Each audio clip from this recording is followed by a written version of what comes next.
Apostle Paul to the Corinthians. It's the 2 Corinthians 11. I'll split the chapter in half to 15 because I got a comment as I go. It's about Apostle and the false teachers in Corinth coming to them. I hope you will put up with a little of my foolishness, meaning he's speaking like a fool now. He's going to boast like these false prophets do. But you are already doing that. I am jealous for you within a godly jealousy, meaning he's the one who's taught them, and they're trying to go to false preachers. I promise you to one husband, metaphorically speaking, to Christ. Okay? Again, a metaphor. That I might present you as a pure virgin to him, the church to Christ. It's just a metaphor. Okay? But I am afraid, no given or taken marriage, that just as Eve was deceived, beguiled by the serpent's cunning, your minds may somehow be led astray from your sincere and pure devotion to Christ, what I taught you to these false preachers. For if someone comes to you and preaches a Christ other than the Jesus we preached, or if you receive a different spirit from the one Holy Spirit and teaching that you received from us, or a different gospel from the one you accepted from us and from God, you put up with it so easily. You're so easily led astray.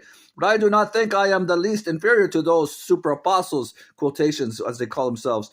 I am not to be trained. I may not be a trained speaker, but I do have knowledge. Oh boy, he did. We have made this perfectly clear to you in every way. Was it a sin for me to lower myself in order to evaluate you? He didn't ask for money. By preaching the gospel of God to you free of charge, I robbed, so to speak, support from them from others, so as to serve you. And when I was with you and needed something, I was not a burden to anyone. For the brothers who came from Macedonia supplied what I needed. There you go, Macedonia. I have kept myself from being a burden to you in any way and will continue to do so. And surely as the truth of Christ is in me, nobody in the regions of Achaia will stop this boasting of mine. I guess they came from there, those false prophets. Why? Because I do not love you?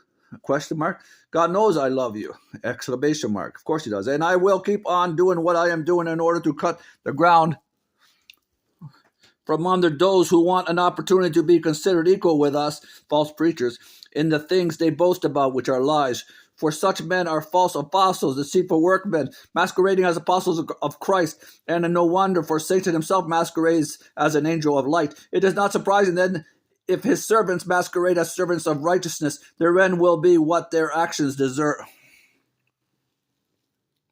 Checking the time here. So Apostle Paul's quickly summarizes, talk about false prophets coming among the Corinthians and thinking like today, the gospel of money. They ask for money and they call themselves super apostles, and they're all false preachers, okay? Okay, bye.